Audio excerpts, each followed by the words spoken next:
Praise the Lord. Ahanba magtada yengbiriba amasung leishembiba mapugi kanbiba mapugi Jesu Kristagi ahingba afaba wapa wasibu tabigadawriba ichilinaw sing ichel sing ima pabung sing pomnamagpu dayanan laishramna kanbiba ekhogi motlaba ekhogi iral pap kokthokpiba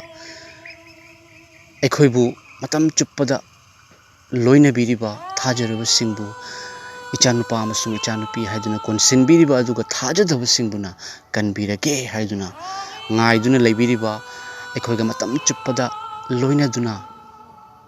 ekhoibu nungsina thambiriba Emmanuel amasung taibang panbige arobe matamda amuk laktuna lomba naidaba sargada lomnaidana thambiraga doriba ekhoibu pubiga doriba sargatana amattangairaba mapu alpha amasung omega ahoba amasung aroiba ahanba amasung akonba Jesu Kristagi sangthoiraba minglenda yaifa mangol pijabaga lunana ikai kumnaba thamoidagi nungshiba phongdoksari ngasi aina mayamda phongdoksagadoriba afaba wapaw asidi Jesu Kristana taibang panbada leibiringai matamda mahakna mahakki seboksingda magi thaugaloi magi tunginbasingda tongan pandam kayama sarga leibakki pandam kayama pikhi haiba pandam sing adugi manungda pandam amakhakki matangdani aina phongdoksagadoribasi Jesu Kristana piriba pandamdi machanipa anigi pandam asi oina ai mayamda phongdokserake adomsu yengbiu aina phongdoksagadoribasi Matthew chapter 21 verse 28 tagi hauraga verse 32 asi fawani mathi pandup kun mathoigi pada kunga nipan dagi hauraga pada kuntra ga nithoi asi fawani ahanbada I pathokserake aikhoi yengminasi amasung taminasi loinana taba khaktana taduna aikhoi gi thamoida akoi hakchangda hairiba ipagi afaba wapawse aikhoina lawsanjaduna amen haiduna lawsinjaduna ipagi nungsibana aikhoigi hakchangda thamoida thawaida ningthogumna panba haibado ohen minerasi Jesu Krista mahak nungsibagi mapuni mahak kumna aikhoibu nungsiba kanasu yaude nungsibana taibang malem sing ngakna thamba khaktana tana taibang malembu ngamgadoribani hallelujah ai pathokserake ahanbada yengbiu machanipa anigi pandam aduga nekhoina kari khanbage nipa amagi machanipa ani lerami mahakna machanipa ahanda laktuna hai ichanipa ngasi aigi angur ingkholda chattuna thabak shuru mahakna khumki ai chatloi adubu mamai thangda mahak pukning hongduna chatki adudagi mapa aduna anisuba machanipada laktuna matau adugumna haiki aduga mahakna khumki ipa ibungo ai chachage adubu mahakna chatkide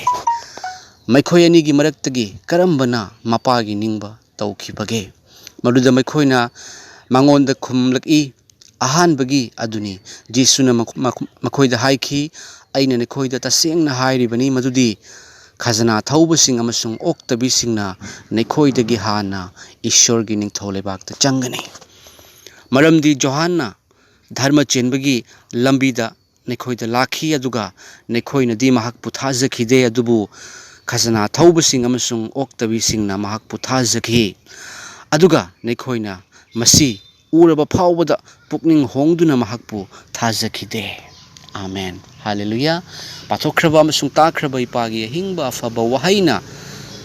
pomnamakta sokpiba oiresanu taibang panbagi tongan-tonganba awa anadagi kanbiba kokpiba ngakpiba haibdo ohenbirasanu Jesu Kristagi ipagi minglena ahanbada mikup amakaktang ipada haijarake thagachariba leishembiba mapu ekhoibu nungsiba miyoiba ekhoigi amattangairaba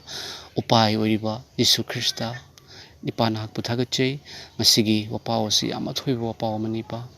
ipana marik chumna ipagi nungsibado phongdokseba ngamhanbiu aduga tagadoriba punamaktasu ipana sokpiu ipa ishor ipana waraba langtaknaraba hingbagi karigi hingibano natragasu hingbagi mahau khangdraba sininge haiduna leiriba miyoi singbu ipana kauri amasung ipana thiri ꯏꯄꯥꯒꯤ ꯋꯥꯍꯩ ꯑꯁꯤ ꯌꯧꯕ ꯄꯨꯝꯅꯃꯛꯇ ꯍꯤꯡꯕꯒꯤ ꯑꯅꯧꯕ ꯃꯉꯥꯜ ꯏꯄꯥ ꯐꯪꯖꯕꯒꯤ ꯑꯩꯒꯤꯗꯤ ꯖꯤꯁꯨ ꯈ꯭ꯔꯤꯁꯇ ꯂꯩꯔꯦ ꯍꯥꯏꯕꯒꯤ ꯏꯪꯊꯖꯕꯗꯣ ꯍꯦꯟꯅ ꯍꯦꯟꯅ ꯐꯪꯕ ꯉꯝꯍꯟꯕꯤꯌꯨ ꯖꯤꯁꯨ ꯈ꯭ꯔꯤꯁꯇ ꯏꯄꯥ ꯅꯍꯥꯛꯀꯤ ꯁꯦꯡꯊꯣꯏꯔꯕ ꯃꯤꯡꯂꯦꯟꯗ ꯅꯆꯥꯅ ꯈꯨꯔꯨꯝꯖꯕꯒ ꯂꯣꯏꯅꯅ ꯊꯥꯒꯠꯆꯔꯤꯕꯅꯤ ꯑꯥꯃꯦꯟ ꯌꯦꯡꯃꯤꯟꯅꯁꯤ ꯉꯁꯤꯒꯤ ꯄꯥꯟꯗꯝ ꯑꯁꯤ ꯃꯆꯥꯅꯤꯄꯥ ꯑꯅꯤꯒꯤ ꯄꯥꯟꯗꯝ ꯑꯗꯨꯒ ꯅꯈꯣꯏꯅ ꯀꯔꯤ ꯈꯟꯕꯒꯦ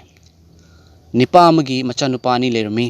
ꯃꯍꯥꯛꯅ ꯃꯆꯥꯅꯨꯄꯥ ꯑꯍꯟꯗ ꯂꯥꯛꯇꯨꯅ ꯍꯥꯏ ꯏꯆꯥꯅꯨꯄꯥ ꯉꯁꯤ ꯑꯩꯒꯤ ꯑꯪꯒꯨꯔ ꯏꯪꯈꯣꯜꯗ ꯆꯠꯇꯨꯅ ꯊꯕꯛ ꯁꯨꯔꯨ ꯃꯄꯥ ꯑꯃꯒꯤ ꯃꯆꯥꯅꯨꯄꯥ ꯑꯅꯤꯈꯛ ꯂꯩ ꯑꯗꯨꯒ ꯃꯄꯥꯗꯨꯅ ꯂꯥꯛꯑꯒ ꯑꯍꯥꯟꯕꯗꯗꯤ ꯃꯄꯥꯗꯨꯒꯤ ꯀꯔꯤ ꯂꯩ ꯑꯪꯒꯨꯔ ꯏꯪꯈꯣꯜ ꯂꯩꯌꯦꯕ ꯑꯪꯒꯨꯔ ꯏꯪꯈꯣꯜ ꯃꯁꯤꯗ ꯏꯁꯣꯔꯅ ꯄ꯭ꯔꯃꯥꯟꯅꯤꯀꯣ ꯇꯧꯔꯤꯕꯁꯦ ꯄꯥꯟꯗꯝꯅꯤ ꯍꯥꯏꯔꯤꯕ ꯁꯔꯒꯗꯣ ꯑꯍꯥꯎꯕ ꯑꯊꯨꯝꯕ ꯑꯪꯒꯨꯔ ꯏꯪꯈꯣꯜꯒ ꯆꯥꯡꯗꯝꯅꯩ ꯏꯁꯣꯔꯅꯀꯣ ꯍꯥꯏꯔꯤꯕ ꯁꯔꯒꯗꯨꯗꯤ ꯅꯨꯡꯁꯤꯕ ꯏꯪꯊꯕ ꯍꯔꯥꯎꯕꯒꯤ ꯃꯐꯝꯅꯤ ꯇꯥꯏꯕꯪꯄꯥꯟꯁꯤꯗꯤ ꯀꯞꯄ ꯈꯥꯏꯅꯕ ꯏꯃꯥ ꯏꯄꯥ ꯃꯆꯥ ꯑꯗꯩꯗꯤ ꯈꯥꯏꯅꯔꯦ ꯑꯁꯤ ꯑꯅꯥꯅ ꯊꯟꯕ ꯑꯋꯥꯕꯅ ꯊꯟꯕ ꯐꯨꯅꯔꯦ ꯍꯥꯠꯇꯣꯛꯑꯝꯃꯦ ꯔꯦꯞ ꯇꯧꯕꯤꯔꯝꯃꯦ ꯅꯣꯡꯃꯩ ꯀꯥꯞꯄꯝꯃꯦ ꯑꯗꯨꯗꯒꯤꯗꯤ ꯆꯥꯛꯀꯨꯅ ꯊꯤꯜꯂꯝꯃꯦ ꯍꯥꯏꯕꯒꯤ ꯂꯥꯡꯇꯛꯅꯕ ꯈꯛꯇꯅꯤ ꯉꯥꯛꯇꯅꯤ ꯑꯗꯨꯕꯨ ꯁꯔꯒ ꯍꯦꯚꯦꯟ ꯖꯤꯁꯨ ꯈ꯭ꯔꯤꯁꯇꯅ ꯍꯥꯏꯕꯤꯔꯤꯕ ꯍꯦꯚꯦꯟꯁꯦ ꯑꯁꯤꯒꯗꯤ ꯅꯤꯡꯊꯤꯖꯔꯕ ꯑꯪꯒꯨꯔ ꯏꯪꯈꯣꯜ ꯑꯃꯒ ꯆꯥꯡꯗꯝꯅꯕ ꯌꯥꯏ ꯑꯗꯨꯒ ꯃꯄꯥ ꯑꯃꯒꯤ ꯃꯆꯥꯅꯨꯄꯥ ꯃꯄꯥꯁꯦ ꯀꯅꯥꯅꯣ ꯄꯨꯝꯅꯃꯛꯀꯤ ꯍꯧꯔꯛꯐꯝꯁꯦ ꯀꯅꯥꯅꯣ ꯍꯥꯏꯕ ꯃꯇꯝꯗꯅꯦ ꯂꯩꯁꯦꯝꯕꯤꯕ ꯃꯄꯨꯁꯦ ꯍꯥꯏꯕꯗꯤ ꯖꯤꯁꯨ ꯈ꯭ꯔꯤꯁꯇꯁꯦ ꯃꯍꯥꯛ ꯑꯁꯤꯅꯤ ꯑꯩꯈꯣꯏꯒꯤ ꯑꯁꯦꯡꯕ ꯏꯄꯥ ꯍꯥꯏꯔꯤꯕ ꯑꯁꯦꯡꯕ ꯏꯄꯥꯅ ꯑꯩꯈꯣꯏꯅ ꯏꯄꯥꯅ ꯀꯔꯝꯕꯅ ꯑꯩꯈꯣꯏꯒꯤ ꯏꯄꯥꯅꯣ ꯀꯔꯝꯕꯅ ꯑꯩꯈꯣꯏꯒꯤ ꯏꯄꯥꯅꯣ ꯃꯥꯁꯨ ꯍꯥꯏꯅ ꯃꯌꯥꯝ ꯇꯧꯅꯔꯛꯄ ꯑꯃꯁꯨꯡ ꯏꯄꯥꯒꯤ ꯅꯨꯡꯁꯤꯕ ꯑꯆꯨꯝꯕ ꯑꯁꯦꯡꯕ ꯏꯄꯥꯒꯤ ꯅꯨꯡꯁꯤꯕ ꯐꯪꯗꯕꯒꯤ ꯃꯔꯝꯅ ꯏꯄꯥꯅꯤ ꯍꯥꯏꯅ ꯈꯨꯔꯝꯅ ꯍꯥꯠꯇꯣꯛꯅꯔꯛꯄ ꯃꯇꯝꯗꯅꯤ ꯃꯍꯥꯛꯅ ꯇꯥꯏꯕꯪ ꯄꯥꯟꯕꯗ ꯂꯥꯛꯄꯤꯗꯨꯅ ꯑꯁꯦꯡꯕꯤ ꯂꯩꯁꯥꯕꯤ ꯑꯃꯗ ꯆꯪꯗꯨꯅ ꯄꯣꯛꯇꯨꯅ ꯃꯤꯑꯣꯏꯕ ꯑꯩꯈꯣꯏꯅ ꯁꯤꯡꯕ ꯉꯝꯂꯔꯣꯏꯗꯧꯕ ꯑꯩꯈꯣꯏꯒꯤ ꯂꯃꯟ ꯍꯥꯏꯕꯗꯤ ꯑꯩꯈꯣꯏꯒꯤ ꯄꯥꯞ ꯃꯍꯥꯛꯅ ꯀ꯭ꯔꯣꯁꯇ ꯁꯤꯈꯤ ꯑꯩꯈꯣꯏꯒꯤ ꯃꯍꯨꯠꯇ ꯑꯃꯁꯨꯡ ꯃꯍꯥꯛꯅ ꯎꯠꯈꯤ ꯃꯗꯨꯗꯤ ꯃꯤꯑꯣꯏꯕꯅꯤ ꯑꯩꯈꯣꯏꯒꯤ ꯑꯃꯠꯇ ꯉꯥꯏꯔꯕ ꯏꯄꯥꯗꯣ ꯑꯩꯅꯤ ꯍꯥꯏꯗꯨꯅ ꯑꯃꯨꯛ ꯍꯤꯡꯒꯠꯇꯨꯅ ꯑꯥꯃꯦꯟ ꯍꯥꯏꯔꯤꯕ ꯃꯄꯥꯗꯨꯅ ꯂꯥꯛꯑꯒ ꯃꯍꯥꯛꯅ ꯃꯥꯒꯤ ꯃꯆꯥꯅꯨꯄꯥ ꯑꯍꯟꯗꯨꯒ ꯂꯥꯛꯑꯒ ꯍꯥꯏ ꯏꯆꯥꯅꯨꯄꯥ ꯉꯁꯤ ꯑꯩꯒꯤ ꯑꯪꯒꯨꯔ ꯏꯪꯈꯣꯜꯗ ꯊꯕꯛ ꯁꯨꯔꯨ ꯏꯆꯥꯅꯨꯄꯥ ꯉꯁꯤ ꯑꯩꯒꯤ ꯑꯪꯒꯨꯔ ꯏꯪꯈꯣꯜꯗ ꯊꯕꯛ ꯁꯨꯔꯨ ꯍꯥꯏꯅ ꯃꯄꯥꯁꯤꯅ ꯍꯥꯏꯔꯛꯄꯅꯦꯕ ꯌꯦꯡꯃꯤꯟꯅꯁꯤꯀꯣ ꯉꯁꯤ ꯊꯕꯛ ꯁꯨꯕ ꯍꯥꯏꯁꯦ ꯊꯕꯛꯁꯤ ꯌꯥꯝꯃꯦ ꯅꯠꯇ꯭ꯔꯥ ꯑꯩꯒꯤ ꯍꯤꯡꯅꯕꯒꯤ ꯊꯕꯛ ꯑꯃ ꯂꯩ ꯅꯨꯡꯉꯥꯏꯅꯕꯒꯤ ꯊꯕꯛ ꯑꯃ ꯂꯩ ꯑꯗꯨ ꯇꯣꯉꯥꯟ ꯇꯣꯉꯥꯟꯕ ꯍꯥꯎꯅꯕꯒꯤ ꯊꯕꯛ ꯑꯃꯈꯛ ꯂꯩ ꯑꯩꯈꯣꯏꯒꯤ ꯉꯁꯤ ꯑꯦꯛꯖꯥꯝꯄꯜ ꯑꯣꯏꯅ ꯍꯥꯏꯖꯔꯒꯦ ꯕꯟꯙꯔꯥ ꯑꯃ ꯆꯥꯃꯤꯟꯅꯁꯤ ꯉꯁꯤ ꯖꯦꯟ ꯊꯣꯡꯉꯒ ꯆꯥꯃꯤꯟꯅꯁꯤ ꯍꯥꯏꯔꯛꯄ ꯃꯇꯝꯗ ꯑꯩꯈꯣꯏꯅ ꯍꯥꯎꯅꯕꯒꯤꯗꯃꯛꯇ ꯖꯦꯟꯁꯤ ꯌꯥꯝ ꯍꯥꯎꯋꯦ ꯍꯥꯏꯅ ꯖꯦꯟ ꯄꯥꯝꯖꯕꯁꯤꯡꯅ ꯃꯔꯣꯏ ꯃꯔꯥꯡ ꯈꯣꯛꯇꯅ ꯇꯧꯗꯅ ꯍꯔꯥꯎꯅ ꯃꯣꯏꯅ ꯉꯧꯗꯅ ꯁꯦꯝꯗꯅ ꯇꯧꯋꯤꯗꯣ ꯊꯕꯛ ꯑꯃꯅꯤ ꯑꯗꯨꯕꯨ ꯀꯔꯤꯒꯤ ꯊꯕꯛꯅꯣ ꯄꯨꯛꯀꯤ ꯊꯕꯛꯅꯦꯕ ꯅꯠꯇ꯭ꯔꯥ ꯑꯩꯈꯣꯏꯅ ꯁꯦꯜ ꯇꯥꯜꯂꯤꯕ ꯍꯤꯡꯅꯕꯒꯤꯗꯃꯛꯇ ꯁꯦꯜ ꯇꯥꯜꯂꯤꯁꯤ ꯀꯔꯤꯒꯤꯅꯣ ꯁꯦꯜꯁꯤꯅ ꯇꯥꯏꯕꯪ ꯄꯥꯟꯕꯒꯤ ꯍꯤꯡꯕꯗ ꯃꯊꯧ ꯇꯥꯕꯗ ꯁꯤꯖꯤꯟꯅꯅꯕꯒꯤꯅꯤ ꯑꯗꯨꯕꯨ ꯌꯤꯁꯨ ꯈ꯭ꯔꯤꯁꯇꯅ ꯃꯆꯥꯅꯨꯄꯥ ꯑꯍꯟꯗ ꯊꯕꯛ ꯁꯨꯁꯤꯒ ꯃꯄꯥ ꯌꯤꯁꯨ ꯈ꯭ꯔꯤꯁꯇꯒꯤ ꯄꯥꯟꯗꯝꯁꯦ ꯊꯕꯛ ꯁꯨꯔꯨ ꯍꯥꯏꯕꯁꯤꯗꯤ ꯑꯪꯒꯨꯔ ꯏꯪꯈꯣꯜꯗ ꯊꯕꯛ ꯁꯨꯕꯒꯤ ꯁꯔꯒ ꯂꯩꯕꯥꯛꯀꯤ ꯊꯕꯛ ꯁꯨꯕ ꯍꯥꯏꯕꯅꯤ ꯁꯔꯒ ꯂꯩꯕꯥꯛꯀꯤ ꯊꯕꯛꯁꯦ ꯀꯔꯤꯅꯣ ꯊꯕꯛꯁꯦ ꯅꯨꯡꯁꯤꯕ ꯑꯍꯥꯟꯕꯗꯗꯤꯅꯦ ꯅꯨꯡꯁꯤꯕ ꯀꯣꯛꯄꯤꯕ ꯃꯤꯒꯤ ꯃꯔꯥꯜ ꯆꯥꯝꯃ ꯀꯣꯛꯄꯤꯕ ꯌꯤꯁꯨ ꯈ꯭ꯔꯤꯁꯇꯅ ꯌꯥꯝ ꯄꯥꯝꯃꯦꯕ ꯃꯔꯥꯜ ꯀꯣꯛꯄꯤꯕ ꯅꯨꯡꯁꯤꯕ ꯑꯗꯨꯒ ꯑꯐꯕ ꯋꯥ ꯄꯥꯎ ꯇꯥꯏꯕꯪ ꯄꯥꯟꯕꯗ ꯊꯥꯔꯕ ꯑꯐꯕ ꯋꯥꯄꯥꯎ ꯁꯟꯗꯣꯛꯆꯕ ꯀꯔꯤꯒꯤꯅꯣ ꯑꯐꯕ ꯋꯥꯄꯥꯎ ꯁꯟꯗꯣꯛꯀꯗꯕꯒꯤ ꯃꯔꯝꯗꯤ ꯉꯁꯤ ꯉꯥꯡꯖꯔꯤꯕ ꯗꯌꯥꯅꯟ ꯑꯩ ꯃꯇꯝ ꯑꯃꯗ ꯈ꯭ꯔꯤꯁꯇꯤꯌꯟ ꯌꯥꯗꯕꯒꯤ ꯃꯔꯝꯅ ꯑꯍꯤꯡꯗ ꯆꯪꯗꯨꯅ ꯏꯆꯤꯜ ꯏꯅꯥꯎ 5-6ꯀ ꯂꯣꯏꯅꯅ ꯆꯠꯇꯨꯅ ꯄꯥꯁꯇꯔ ꯑꯃꯗ ꯐꯨꯔꯝꯕ ꯑꯩꯁꯦ ꯉꯁꯤꯗꯤ ꯌꯤꯁꯨ ꯈ꯭ꯔꯤꯁꯇꯒꯤ ꯅꯨꯡꯁꯤꯕꯅ ꯑꯐꯕ ꯋꯥꯄꯥꯎꯅ ꯌꯤꯁꯨ ꯈ꯭ꯔꯤꯁꯇꯒꯤ ꯃꯤꯔꯦꯀꯜꯅ ꯑꯩ ꯉꯁꯤꯗꯤ ꯈ꯭ꯔꯤꯁꯇꯤꯌꯟ ꯍꯥꯏꯕꯗꯣ ꯑꯩ ꯑꯣꯏꯖꯔꯦ ꯃꯔꯝ ꯑꯗꯨꯅ ꯑꯩꯒꯨꯝꯅ ꯈꯪꯗꯕ ꯁꯥꯎꯗꯨꯅ ꯑꯆꯨꯝꯕ ꯀꯔꯤꯅꯣ ꯈꯪꯗꯗꯨꯅ ꯂꯩꯕꯁꯤꯡꯅ ꯈꯪꯉꯛꯄ ꯌꯥꯅꯕꯒꯤꯗꯃꯛꯇ ꯃꯔꯝ ꯑꯗꯨꯅ ꯑꯪꯒꯨꯔ ꯏꯪꯈꯣꯜꯗ ꯊꯕꯛ ꯁꯨꯕ ꯍꯥꯏꯕꯗꯤ ꯏꯁꯣꯔꯒꯤ ꯅꯤꯡꯊꯧ ꯂꯩꯕꯥꯛꯀꯤ ꯊꯕꯛ ꯁꯨꯕ ꯆꯠꯂꯨ ꯍꯥꯏꯗꯨꯅ ꯃꯄꯥꯁꯤꯅ ꯍꯥꯏꯌꯦꯕ ꯑꯪꯒꯨꯔ ꯏꯪꯈꯣꯜꯗ ꯊꯕꯛ ꯁꯨꯕ ꯆꯠꯂꯨ ꯃꯍꯥꯛꯅ ꯈꯨꯝꯈꯤ ꯑꯩ ꯆꯠꯂꯣꯏ ꯑꯪꯒꯨꯔ ꯏꯪꯈꯣꯜꯗ ꯊꯕꯛ ꯁꯨꯕ ꯆꯠꯂꯨ ꯍꯥꯏꯕ ꯃꯇꯝꯗ ꯃꯆꯥꯅꯨꯄꯥ ꯑꯍꯟꯗꯨꯅ ꯍꯥꯏꯌꯦꯕ ꯑꯩ ꯆꯠꯂꯣꯏ ꯑꯗꯨꯕꯨ ꯃꯃꯩꯊꯪꯗ ꯃꯍꯥꯛꯀꯤ ꯄꯨꯛꯅꯤꯡ ꯍꯣꯡꯗꯨꯅ ꯆꯠꯈꯤ ꯃꯁꯤꯗ ꯍꯥꯏꯔꯤꯕꯁꯦ ꯑꯍꯥꯟꯕꯗꯗꯤ ꯃꯍꯥꯛꯅ ꯍꯥꯏꯔꯤꯁꯦ ꯑꯩ ꯆꯠꯂꯣꯏ ꯍꯥꯏꯗꯨꯅ ꯃꯄꯥꯅ ꯍꯥꯏꯔꯛꯄ ꯃꯇꯝꯗ ꯃꯍꯥꯛ ꯌꯥꯈꯤꯗꯦ ꯑꯗꯨꯒꯤ ꯃꯇꯨꯡꯗ ꯃꯃꯩꯊꯪꯗ ꯃꯍꯥꯛꯀꯤ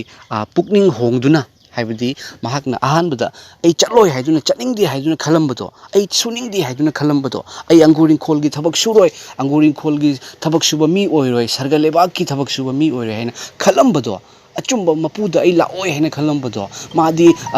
ꯑꯆꯨꯝꯕ ꯅꯠꯇꯦ ꯍꯥꯏꯅ ꯈꯜꯂꯝꯕꯗோ ꯃꯥꯗꯤ ꯑꯩꯈꯣꯏꯒꯤ ꯑꯁꯦꯡꯕ ꯏꯁꯣꯔ ꯅꯠꯇꯦ ꯍꯥꯏꯅ ꯈꯜꯂꯝꯕꯗꯣ ꯃꯍꯥꯛꯅ ꯄꯨꯛꯅꯤꯡ ꯍꯣꯡꯗꯨꯅ ꯆꯠꯈꯤ ꯄꯨꯛꯅꯤꯡ ꯍꯣꯡꯗꯨꯅ ꯑꯩꯅ ꯈꯜꯂꯨꯔꯤꯕꯁꯦ ꯌꯥꯝꯅ ꯑꯔꯥꯟꯕ ꯑꯣꯏꯔꯝꯃꯦ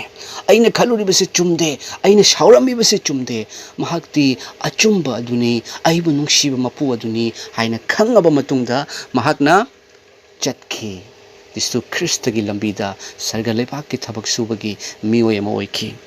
ꯑꯩꯅ ꯍꯥꯏꯖꯔꯤꯕꯁꯤ ꯑꯩꯒꯤ ꯊꯃꯣꯏꯗ ꯐꯥꯎꯖꯔꯛꯄꯗꯨꯅꯤ ꯑꯩꯅ ꯃꯌꯥꯝꯗ ꯐꯣꯡꯗꯣꯛꯆꯔꯤꯕꯁꯤ ꯏꯆꯤꯜ ꯏꯅꯥꯎꯁꯤꯡ ꯏꯆꯦꯜ ꯏꯃꯥ ꯄꯥꯕꯨꯡꯁꯤꯡ ꯆꯠꯈꯤ ꯑꯗꯨꯗꯒꯤ ꯃꯄꯥ ꯑꯗꯨꯅ ꯑꯅꯤꯁꯨꯕ ꯃꯆꯥꯅꯨꯄꯥꯗ ꯂꯥꯛꯇꯨꯅ ꯃꯇꯧ ꯑꯗꯨꯒꯨꯝꯅ ꯍꯥꯏꯈꯤ ꯃꯄꯥ ꯑꯗꯨꯅ ꯑꯅꯤꯁꯨꯕ ꯃꯆꯥ ꯍꯥꯏꯕꯗꯤ ꯃꯥꯒꯤ ꯃꯆꯥꯅꯨꯄꯥ ꯑꯅꯤꯒꯤ ꯃꯅꯨꯡꯗ ꯑꯇꯣꯝꯕꯗꯣ ꯑꯗꯨꯒ ꯂꯥꯛꯑꯒ ꯆꯞ ꯃꯥꯟꯅꯅ ꯃꯆꯥꯅꯨꯄꯥ ꯑꯍꯟꯗ ꯍꯥꯏꯕ ꯑꯗꯨꯃꯥꯏꯅ ꯍꯥꯏꯔꯦꯕꯀꯣ ꯏꯆꯥꯅꯨꯄꯥ ꯆꯠꯂꯨ ꯃꯁꯤ ꯑꯩꯒꯤ ꯑꯪꯒꯨꯔ ꯏꯪꯈꯣꯜꯗ ꯊꯕꯛ ꯁꯨꯕ ꯆꯠꯂꯨꯆꯣ ꯍꯥꯏꯅ ꯊꯕꯛ ꯁꯨꯕ ꯆꯠꯂꯨ ꯍꯥꯏꯅ ꯍꯥꯏꯕ ꯑꯗꯨꯃꯥꯏꯅ ꯃꯆꯥꯅꯨꯄꯥ ꯑꯇꯣꯝꯕꯗ ꯍꯥꯏꯌꯦꯕꯀꯣ ꯑꯗꯨꯒ ꯃꯍꯥꯛꯅ ꯈꯨꯝꯈꯤ ꯏꯄꯥ ꯏꯕꯨꯡꯉꯣ ꯑꯩ ꯆꯠꯆꯒꯦ ꯑꯗꯨꯒ ꯃꯍꯥꯛꯅ ꯌꯥꯝ ꯅꯨꯡꯁꯤꯅ ꯌꯥꯝ ꯐꯖꯅ ꯍꯥꯏꯔꯦ ꯃꯗꯨꯗꯤ ꯏꯄꯥ ꯏꯕꯨꯡꯉꯣ ꯑꯩ ꯆꯠꯆꯒꯦ ꯇꯥꯕꯗ ꯐꯖꯗ꯭ꯔꯥ ꯑꯍꯥꯟꯕꯒꯤ ꯃꯆꯥꯅꯨꯄꯥꯗꯨꯅ ꯑꯩ ꯆꯠꯂꯣꯏ ꯏꯄꯥ ꯏꯕꯨꯡꯉꯣ ꯑꯩ ꯆꯠꯆꯒꯦ ꯀꯔꯝꯕꯅ ꯍꯦꯟꯅ ꯐꯖꯩ ꯇꯥꯕꯗ ꯍꯣꯏ ꯏꯄꯥ ꯏꯕꯨꯡꯉꯣ ꯑꯩ ꯆꯠꯆꯒꯦ ꯍꯥꯏꯕꯁꯤꯅ ꯐꯖꯩꯌꯦꯕꯀꯣ ꯑꯗꯨꯕꯨ ꯌꯦꯡꯕꯤꯌꯨ ꯑꯗꯨꯕꯨ ꯃꯍꯥꯛ ꯆꯠꯈꯤꯗꯦ ꯍꯥꯏꯕꯗꯤ ꯃꯍꯥꯛ ꯄꯨꯛꯅꯤꯡ ꯍꯣꯡꯈꯤꯗꯦ ꯑꯩꯅ ꯏꯄꯥꯅ ꯑꯩꯉꯣꯟꯗ ꯍꯥꯏꯕꯅꯤꯀꯣ ꯑꯩ ꯑꯪꯒꯨꯔ ꯏꯪꯈꯣꯜꯗꯊꯕꯛ ꯁꯨꯕꯒꯤꯗꯃꯛꯇ ꯏꯄꯥꯅ ꯍꯥꯏꯕꯅꯤꯀோ ꯍꯥꯏꯗꯨꯅ ꯃꯍꯥꯛ ꯆꯠꯈꯤꯗꯦ ꯑꯗꯨꯕꯨ ꯃꯍꯥꯛꯀꯤ ꯃꯆꯤꯟꯗꯤ ꯌꯥꯝ ꯐꯖꯈꯤꯕ ꯃꯆꯤꯟꯁꯤ ꯌꯥꯝ ꯐꯖꯈꯤꯕ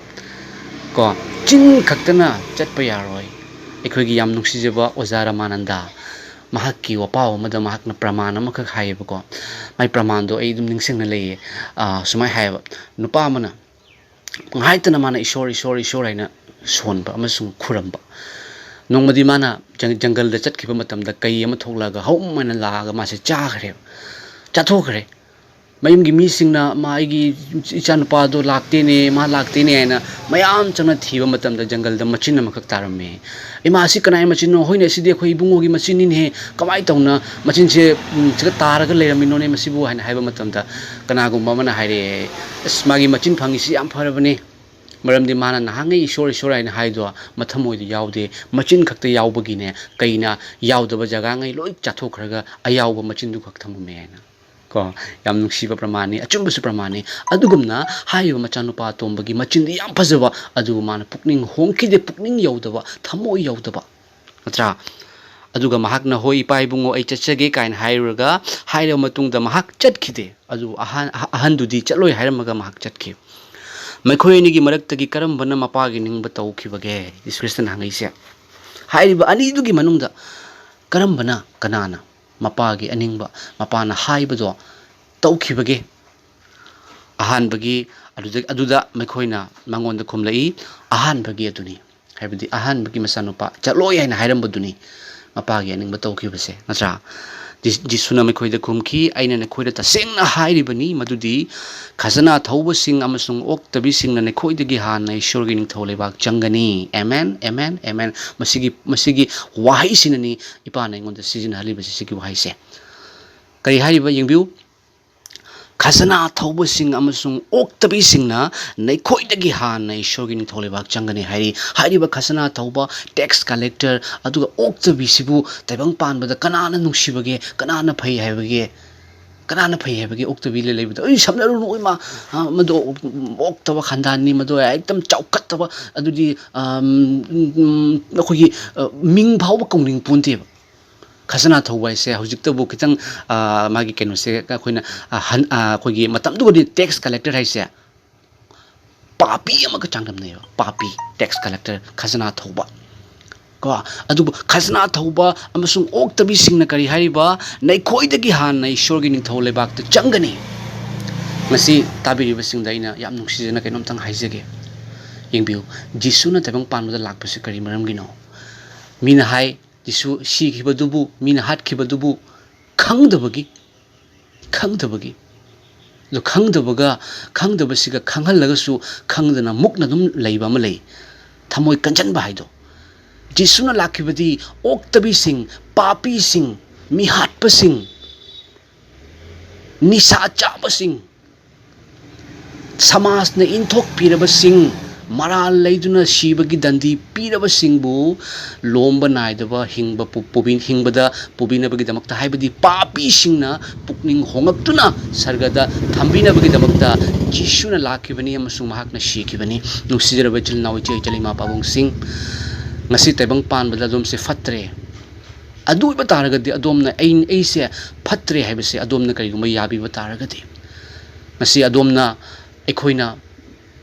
fattaba kaya maro ma tawi adubu mina udringai da aidi mina udabani na aina ta aidi afabata mi gi mamangdi afabata tawbani na aidi mina maral sidrabani na aidi afabani haiduna khanduna leiba yade maramdi ekhoina tawba punamakse अखोइना तौबा अखोइना अममदा तौबा थबक सिंग अदो मंगाल दा पुथोकनी है अखोइना तौरिबा थबक पुनमक से ईश्वरना खंगे अदुगा अखोइना तौरिबा थबक सिंगी मनुंगदने हमस ओक्तबी खक्ता खजना थौबा खक्ता नते मसिदा ईश्वरना हारिबसे मचिन थीबा नमजा नमथेकनबा अरानबा साखी पीबा ngasi court का अखोइना ताबदा court को मैं अइना लालगसु लांदे माना तौइनी अरानबा साखी पीबा कसे लोइना ईश्वर या सावबा ngक्तनेबा मिगी मपोट हुरानबा अतुगदी लुहोंगद्रिङैदा लानबगी थबक तौबा लुहोंगबा मतुंगदसु ओक्तबीगी थबक तौबा मी हाटपा मिगी थमोइ नहानबना चिंगबा पुनमकसे लोइना ईश्वरगी अनिंगबा नते मरमदी अखोइनासु खंगी मरमदुना जीसु ख्रिस्टना करी हाय नंगोंदा मीना तौहनिंगबा अदो अदुमाय नंगा तौ हाय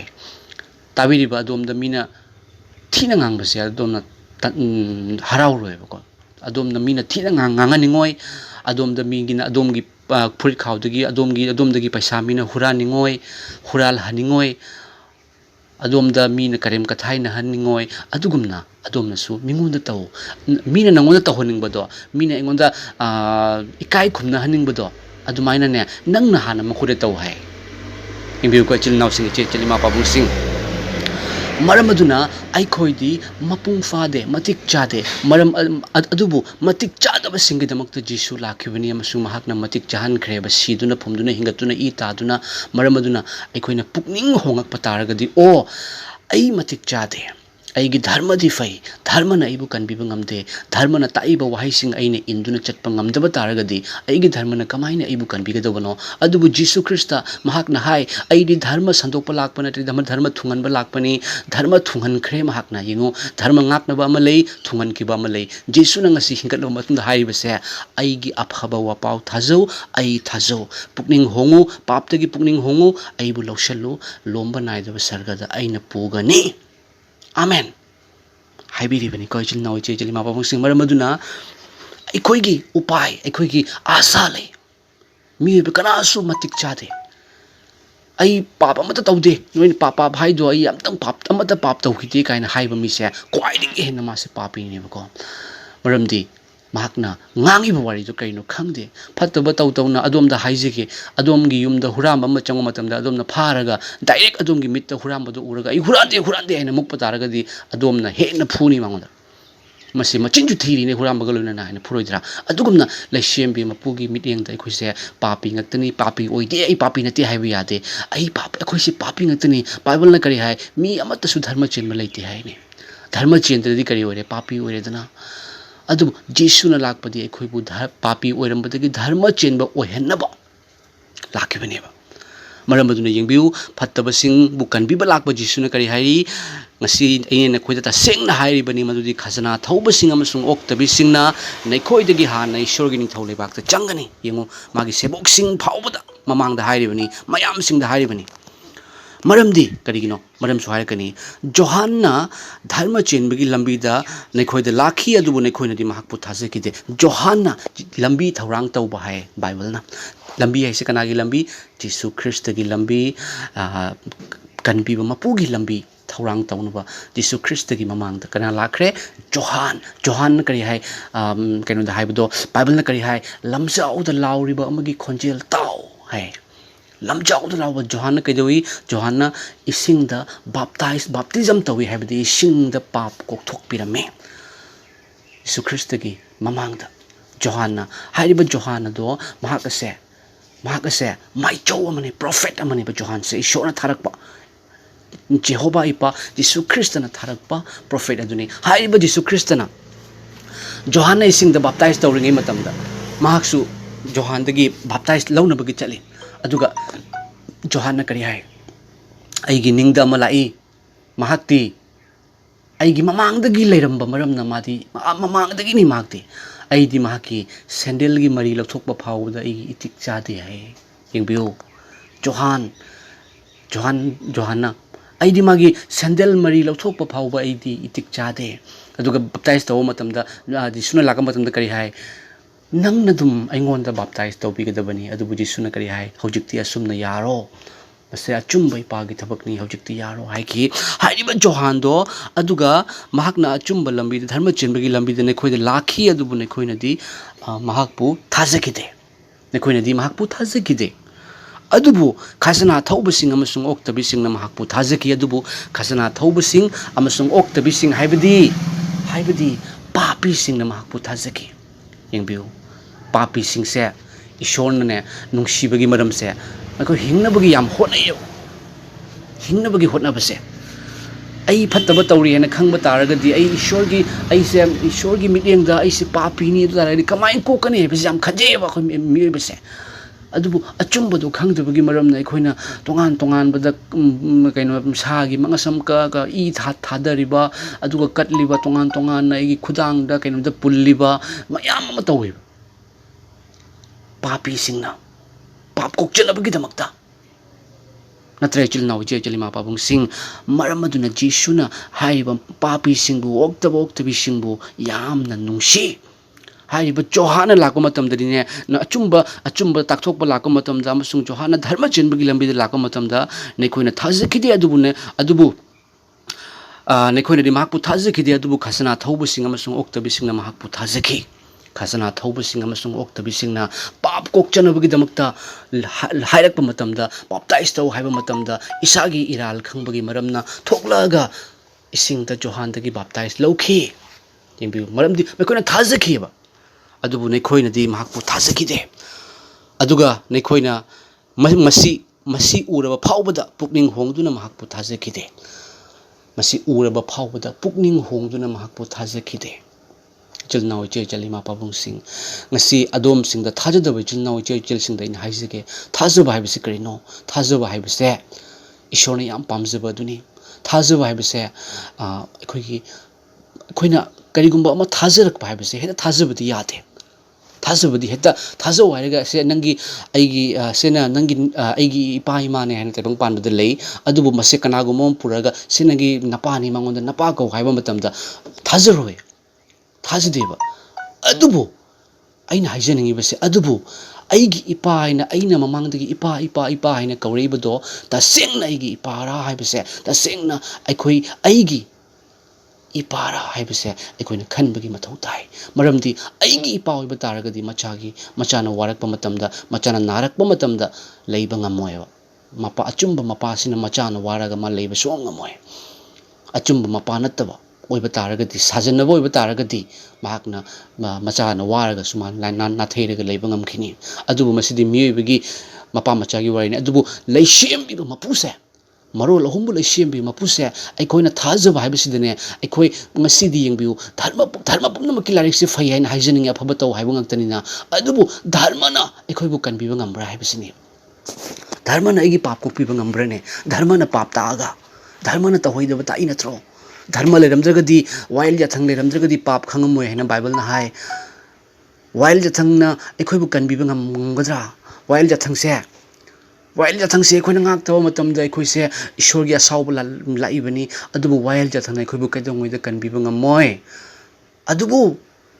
achumba mapuda thazabana aikhoibu kanbigani yengbiu ngasi phawbada taibang panba dharma mayam ama lei dharma punamak loina foi adubu karamba dharma gi karamba kanani haibana ai amasu nangi damakta asuk awaba khangkhige itihasik oina Jisu Christ gi wari de achumbani amasung magi wari se khaibok khakta oide haibdi mahak taibang panda pomme mi amadumai poe adoidi mahak na mi bigi phanaba mayam tawrame aduga ahan oira sigre aduga mase nara sire aduga mase mina phura hatkhre aduga mahak se ten na pala sigre loire haibi yaubro ekoina cinema yengba matamda ne hero se cinema se adomna su yengbiu ko cinema se haubaga haugatpaga mayai ka khaibuk yaubdingai mamang da hero siba leibne ba ko do sira sune amu hingalakani ma hingatraga sune atopa machanu paga oina oirakani haba hero sidi chap manaba hero adubu hero sinane masi pakhang phari sigre na ko aduidi ma hero sigiba matamda cinema se loidoine ba adubu hero do sienba yade ba cinema du su magi machana oirega su natraga tasamana oirega su adugi hero du lakani example oina haizerage ko film gi wari su nape